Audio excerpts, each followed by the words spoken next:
¿Hay conexión entre los terremotos de Venezuela, Colombia y Japón? Han sido 3 sacudidas brutales en poco tiempo con terremotos de gran magnitud y víctimas mortales. 75 familias españolas llevan más de 24 horas mirando el móvil como si fuera un altar.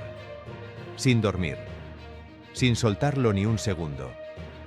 Porque en algún lugar de Colombia, entre los escombros de Cali, de Pereira, de Quibdó, hay un padre, una hija, una pareja de jubilados que se fueron de vacaciones y que desde el lunes por la mañana no dan señales de vida. Y mientras yo os cuento esto, el Ministerio de Exteriores todavía no sabe si están vivos. Empecemos por lo que ya es oficial, porque lo que viene después os va a dejar con la boca abierta. El lunes 10 de agosto, a las 7:34 de la mañana hora colombiana, la tierra se abrió con una violencia que Colombia no sentía en esa zona desde hace décadas. Magnitud 7,4. Epicentro en San José del Palmar, Chocó.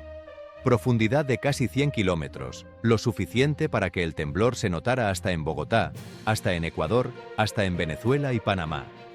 El Servicio Geológico Colombiano lo ha confirmado sin rodeos, es el terremoto más fuerte que ha vivido esa región desde 1979. Y aquí es donde el asunto empieza a ponerse serio, porque la cifra de muertos no ha dejado de subir desde entonces.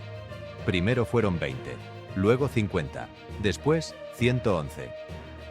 Y en las últimas horas, según el último balance que maneja el gobierno colombiano, la cifra ronda ya los 240 fallecidos, con más de 600 heridos y más de 160 edificios colapsados.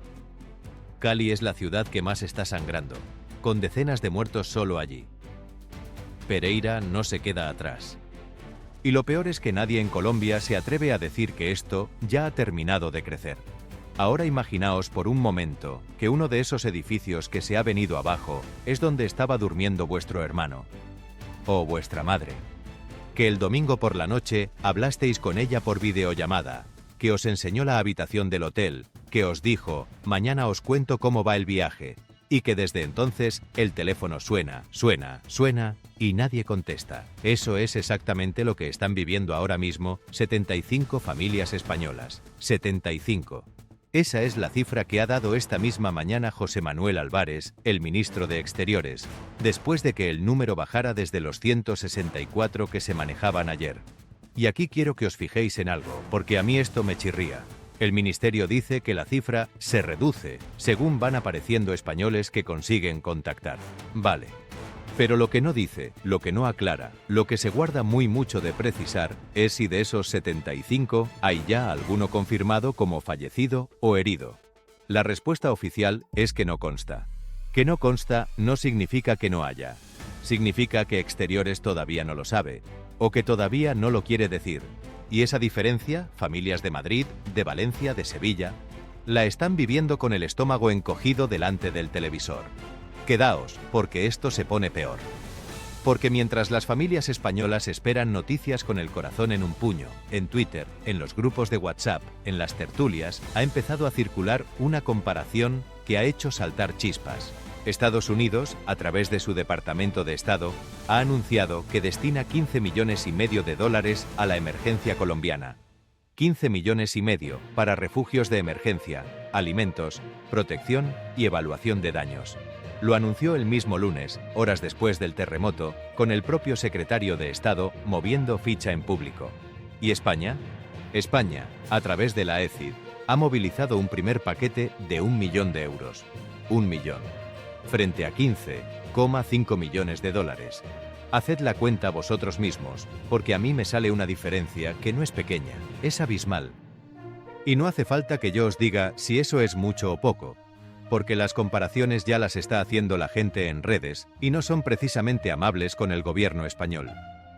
Ojo, que Exteriores matiza que se trata de un primer paquete, que puede ampliarse, que también se han enviado medicamentos y personal sanitario. Vale, apuntadlo. Pero el titular, el que ya corre por todas partes, es ese. Estados Unidos, 15,5. España, 1. Y cuando hay 75 compatriotas sin localizar, esa cifra pesa de una manera muy distinta. ¿Por qué Estados Unidos se ha movido tan rápido y con tanto dinero? Aquí viene la pieza que le falta a este puzzle, y os prometo que os va a interesar. El nuevo presidente de Colombia, Abelardo de la Espriella, tomó posesión el pasado 7 de agosto, apenas 3 días antes del terremoto. 3 días. Todavía no había ni deshecho las maletas de la investidura cuando la tierra le puso encima la primera gran crisis de su mandato. Y resulta que de la Espriella se ha convertido en un aliado cercano de Donald Trump, que respaldó abiertamente su candidatura y que ya había anunciado, antes incluso del terremoto, un paquete de $1.000 millones para seguridad en Colombia. Contrastad eso con la relación que Washington mantenía con el gobierno anterior de Gustavo Petro, marcada por roces constantes y desconfianza mutua. ¿Casualidad que la ayuda estadounidense haya llegado en cuestión de horas? Puede ser. Pero cuando la política y el dinero se mueven tan rápido y tan alineados, conviene no ser ingenuos. El propio rey Felipe VI había viajado a Cali apenas 4 días antes de la catástrofe para asistir en persona a esa investidura. O sea, que España tenía representación institucional en el país prácticamente en el momento en que se estaba gestando esta tragedia. Y aún así, la respuesta económica se ha quedado, de momento, en un solo €1.000.000. Ahora quedaos conmigo, porque viene la parte que de verdad os va a remover algo por dentro. Detrás de cada número, de cada cifra fría que os he dado hasta ahora, hay una familia real buscando a un ser querido real. Hay padres que llevan 2 días llamando al consulado español en Bogotá y en Cali sin que nadie les confirme nada. Hay hijos que han cogido un vuelo de urgencia hacia Colombia sin saber ni siquiera si van a encontrar un hospital, un albergue o un cadáver. La Casa Real ha reaccionado, sí, con un mensaje de condolencias de los reyes al nuevo presidente colombiano, insistiendo especialmente en la búsqueda de los desaparecidos, entre ellos los ciudadanos españoles todavía sin localizar. Está bien que se diga. Pero un mensaje institucional no le devuelve la voz a nadie por teléfono. Y mientras tanto, en Colombia, la situación sobre el terreno es directamente dantesca. Toque de queda decretado en Cali y en Pereira, después de que empezaran a reportarse saqueos en zonas destruidas, 1.000 efectivos de seguridad desplegados solo en Cali, 6 aeropuertos cerrados que dificultan tanto la llegada de ayuda como la salida de quienes quieren escapar del caos. Y por si fuera poco, las comunicaciones siguen cayéndose a trozos en las zonas más golpeadas, lo que significa que muchas de esas 75 familias españolas ni siquiera tienen la certeza de que su ser querido esté intentando llamarlas y no pueda. ¿Os imagináis estar en su lugar? Revisar el móvil cada 2 minutos, actualizar la aplicación del tiempo real, mirar las noticias colombianas por si sale algún nombre, algún dato, algo que se parezca a una pista. Yo os pregunto directamente, si tuvierais un familiar entre esos 75, ¿os conformaríais con €1.000.000 de ayuda institucional mientras Estados Unidos multiplica esa cifra por 15?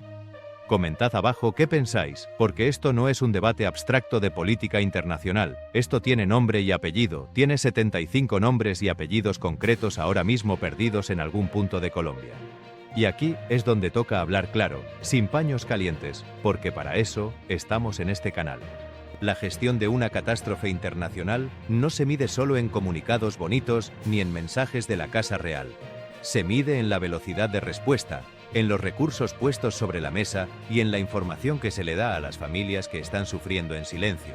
Y en ese examen, seamos honestos, el gobierno español no está saliendo especialmente bien parado en la comparación internacional.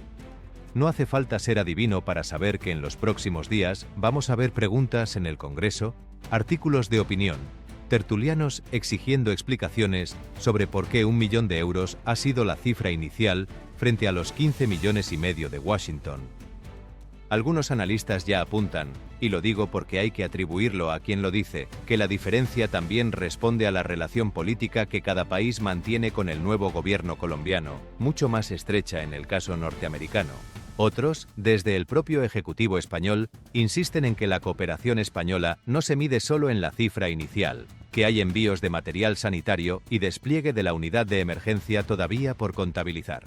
Las dos versiones están ahí, sobre la mesa, y sois vosotros quienes tenéis que decidir cuál os convence más. Mientras esta discusión se calienta en España, en Colombia, el drama sigue su curso, sin esperar a nadie. Los equipos de rescate, con el ejército ya sumado a las tareas, continúan escarbando entre los escombros de Cali, de Pereira, de Quibdó, con la esperanza cada vez más fina de encontrar a alguien con vida bajo el hormigón. La cifra de heridos supera ya los 660, según los últimos partes oficiales, y la de edificios colapsados roza los 165. El Hospital Universitario de Cali ha sufrido un colapso parcial, y hay al menos 9 centros de salud más afectados en la región, lo que significa que atender a los heridos se ha convertido en una carrera contrarreloj dentro de otra carrera contrarreloj. Y el presidente de la Espriella, que llegó al cargo prometiendo mano dura y resultados rápidos, se enfrenta ahora a la prueba más dura que puede tocarle a un mandatario en sus primeros días: gestionar la muerte, el caos y la desesperación de miles de familias, colombianas y extranjeras, al mismo tiempo. Si estáis llegando hasta aquí, es porque de verdad os importa lo que le pasa a la gente, y no solo la política fría de despachos. Así que quedaos un segundo más, porque quiero dejaros con algo que a mí, personalmente, no me deja tranquilo. 75 familias en España están viviendo ahora mismo la peor incertidumbre de su vida. No saben si volverán a abrazar a quien están buscando. Y mientras tanto, la maquinaria diplomática se mueve a un ritmo que a muchos les resulta insultantemente lento comparado con el de otras potencias. Yo no os voy a decir qué pensar, pero sí os voy a pedir que sigáis esta historia con nosotros, porque en las próximas horas, cuando se actualicen las cifras de españoles localizados, cuando el gobierno tenga que explicar en sede parlamentaria por qué ese primer paquete de ayuda fue de 1 millón y no de más, vamos a estar aquí contándoslo con la misma crudeza con la que os lo hemos contado hoy. Si os ha interesado esta historia, dadle a suscribiros, porque en este canal no maquillamos las cifras ni suavizamos lo que hay que decir. Os lo contamos tal cual está pasando y sin esperar a que nadie nos dé permiso. Y si queréis entender por qué España lleva meses gestionando otra crisis migratoria que tiene mucho que ver con esta manera de improvisar respuestas de última hora, os recomiendo que le deis al vídeo que tenéis en pantalla sobre la crisis de Ceuta, porque ahí vais a encontrar el mismo patrón que estamos viendo hoy con Colombia. Nos vemos en el siguiente vídeo.